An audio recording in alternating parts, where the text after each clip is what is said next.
Welcome back to part 2 of the Lightning Round Overwatch League team preview series. Last time we did the West, so today we're going to focus in on the much smaller East. The premise of these videos is simple. The goal is to briefly analyze all teams in the East this time to get an idea of their potential for Overwatch League 2023. We'll go over important offseason moves, basic thoughts on the rosters, and a general prediction of where they finish in the regular season standings in their region. The East only has 7 teams, so this will be a bit quicker than the last one. And I really mean quick, cause it feels more like 6 teams. The Chengdu Hunters are currently missing in action, with the only news all offseason being that Levin Monk left town for the Spark. There's been no activity whatsoever. No social media presence, no roster announcements, no anything. We already knew they were in trouble financially, but things seem to have gotten much worse. According to the Overwatch League, the Hunters are still set to compete this year,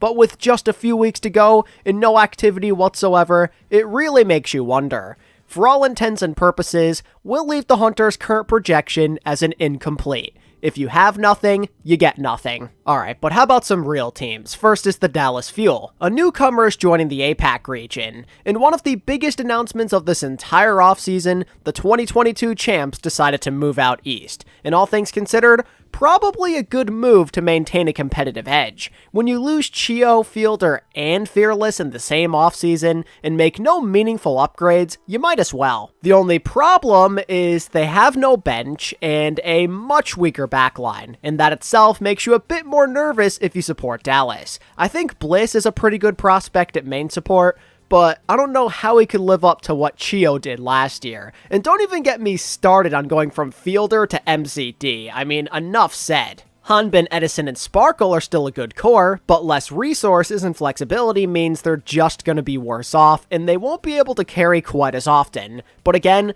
the saving grace is this roster is probably like top 3 or better in APAC, and you're also always going to trust in the coaching and guidance of Rush. If this guy has proven anything over the years, it's that he can always do more with less. He can squeeze out every single ounce of potential he has with a roster. Regardless of my doubts on the backline just being weaker than last year, as well as the lack of backups and options they have, and even Hanbin to a certain extent only being the one tank on the team, I still think Dallas are top 3 or better in the East. I'd say their synergy will be a big help in having them stay on top, and that DPS line of theirs could still genuinely be top tier. Sparkle, well, he's Sparkle, and Edison just had the best season of his career. And if the right meta comes his way, Hanbin is obviously still a menace, and all of that should give the Dallas Fuel an edge for sure. But will it be enough to be the absolute #1 king of the East? I'm not too sure. The Guangzhou Charge. Their roster just came in hot off the presses a few days ago, and surprise, surprise, it's the same as last year. While the lack of additions is a little disappointing, the roster itself really isn't bad, and I think building off last year could give them an edge. It's pretty difficult to see Guangzhou as like the top team in their region, but some people forget that they were very respectable in the second half of 2022. With more time to gel, they could end up being a pretty massive threat. Piggy, I think he is still a great tank player to lead the way, and while you might have some questions about certain heroes in his arsenal, he has proven that he is a very deserving veteran tank in this league that can help be a real leader. And that's certainly not where the strengths end. Choi Se-wan might be the most underappreciated player in the entire league, and now that APAC is a lot more wide open, he might actually take that step into being in that conversation for best DPS in APAC. Combine those two with Xerneas on the back line, and the Charge should be in the thick of things. If there was ever a time for this franchise to rise back to relevance, it would be now. My projection for the Guangzhou Charge is 6th through 3rd place in APAC. There's a lot of room for them to overachieve this year, but it's also hard to see them breaking past that top 3, just because maybe their roster isn't as complete or star-studded as others, but if they play well enough, and they don't show respect to their opponents, and they play with a lot of confidence, and just do their thing, then they will certainly be in a position to possibly make the playoffs. The Hangzhou Spark. Probably the most exciting team to make moves in APAC this year. They didn't really lose much, as they basically just dumped some mediocre supports and a few unneeded pieces, and in return, they basically got a Chinese World Cup roster / Spark Hunters hybrid team. The big move here is obviously Leave. The former MVP of the league has joined their ranks to make perhaps one of the most deadly DPS duos of all time. Leave and Shy together could absolutely dumpster this league. They're probably the best two players to ever come out of China, and because of how important it is to have good DPS these days, this alone makes the Spark one of the biggest dangers in the league. And I, for one, feel especially good about them because they have a more reliable support option in Monk compared to Irony, who had consistency issues, and Teru, while good, just doesn't have the same level of synergy and experience. This team just has to be in that top 3 range or better. There are some things to consider, of course, like Langsa as a main support and how he's done in his career so far. You have a tank coming out of retirement in 20, and if Gushue can even still be good in his 5th year. He showed us last year, no problem, he can still be that guy, but 5 years is a long time. At the least, though, the tanks are proven veterans with a good combined hero pool, so you do have some faith in them to figure it out. It's not like Gushue's a terrible player, and honestly, even though I'm not the biggest Langsa fan, if a mid-main support is arguably your biggest problem, you're in pretty decent shape. They've got basically everything they need to not only dominate their region, but potentially go on a playoff run this year. The Spark are looking good. The Seoul Dynasty. The Dynasty perhaps had one of the most depressing off-seasons of the entire group. Their roster was borderline title contenders last year, and they lost it all with the exception of Profit.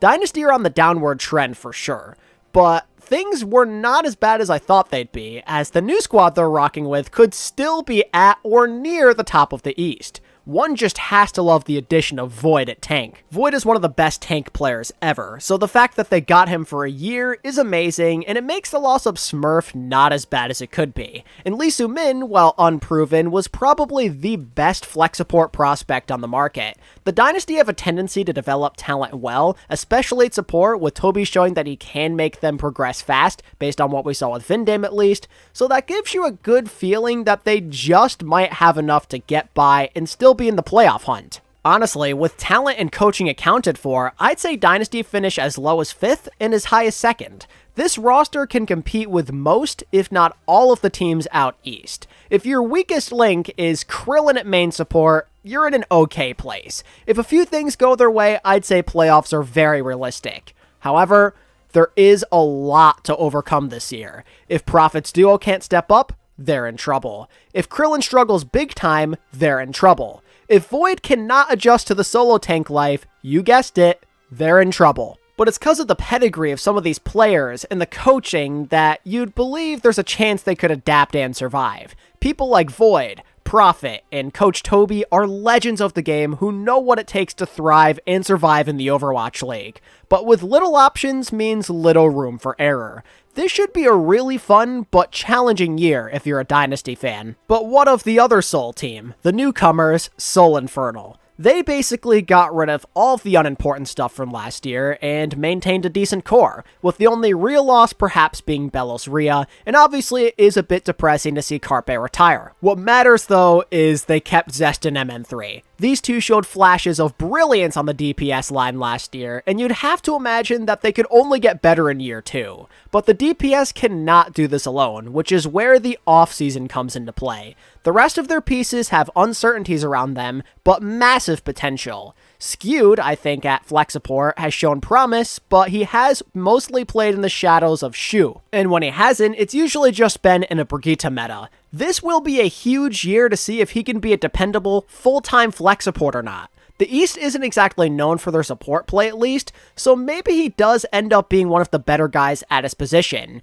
But maybe someone you have a bit less confidence in is Mag. In my opinion, how far Infernal go is very much up to him. In a lot of people's eyes, his career so far has been a disappointment, and this could be his final chance to prove himself. Mag has immense potential, and in my opinion is worth giving another chance to. This is his real second chance. We don't really count Boston, especially since this is going to be the best backline he's ever played with, and it's really nothing special. Like, Fixa Skewed isn't bad, but The fact that it's such an upgrade over like closer Bebe or opener Krillin says a lot. Under the right system, with a chance to really start anew, he could end up thriving. But as a solo tank, with no real feats in his career at the Overwatch League level so far, you just don't know. Mag has a lot to prove, and if he can't step up, Infernal are not going to make it. It's on him and Skewed for sure to show us why they got picked up. Because if they can do enough, if they can hold their own, the DPS are going to take care of the rest and they'll be a decent team. Infernal have an okay roster on their hands with high upside, so let's say that Seoul Infernal finish anywhere from 5th through 2nd. With that DPS line, they could win a decent number of games. The foundation is there, but there needs to be improvement from certain guys, and the coaching has to step up and help them get to that point. This Infernal team is very interesting. I could see them being very good if all the dominoes fall, but also very mediocre if their signings prove to be fruitless. And lastly, as we move on, we have the Shanghai Dragons. This team definitely had the most interesting offseason of any team. For starters, the championship era is officially over. And let's just say that their attempt to rebuild was interesting. It starts off fine when you look at the DPS. Hisu is an excellent player, and I think with the right system, he could take you pretty far. And Viper, while young, could develop into a decent playmaker. But it's the other moves where you really start to scratch your head. Fleta and Diem are back, and under normal circumstances, fans would be excited for this because of how much these legends have contributed to their franchise, but now they're on tank and support respectively. And these types of transitions are always a risk. Sometimes they work, like with Dante last year for example, but that type of stuff is usually kind of rare. Fleta on a new role could end up giving him some newfound life. But with little experience on the tank role, how much can he really do on his own? How many viable strats can Shanghai realistically use? How much can he hold his own against some of these other veteran tank players of the game? I don't know, it just gives me like those Taimu Jaehong vibes. Probably not to the same extent, but you get what I mean. That lack of experience could really bite him. Now, I guess maybe Diem could work out a bit better as a flex support because of the mechanics and all, but it has been a while since he's played, and obviously the two roles are fundamentally different. And he really needs to show up, that's the thing. If he's starting, then he's got to make an impact, since Gendam Jin or Bebe would likely be at main support, which is going to make them one of the weakest backlines in the league on paper. Generally, two guys on a new role does not give you a ton of confidence as a Dragons fan, so I'd say that 6th through 4th is a good projection. This team has a lot of question marks, and they lack the upside with all these out-of-position players. The only real bright spot for sure, I'd say, is DPS. There's just so many factors that you're depending on to lean your way. So much learning, so much improvement, so much inexperience. And against all these other teams that know what they're doing, winning games could be a lot tougher compared to the last 3 years. With how stable many of these other rosters feel, it simply feels a little too hard to see the vision. I don't know, I feel like they're trying too hard to hold on to the past when they clearly need to move on. But that's enough bashing on the Dragons for one video. That's how I view each team heading into day 1 over in the East. I hope you enjoyed the video and are excited to watch these teams take action in a couple of weeks. Let me know what you think of the Eastern teams in the comments below, and make sure to like and subscribe if you want more Overwatch League content just like this. And until next time, this is ATP, signing out. Peace.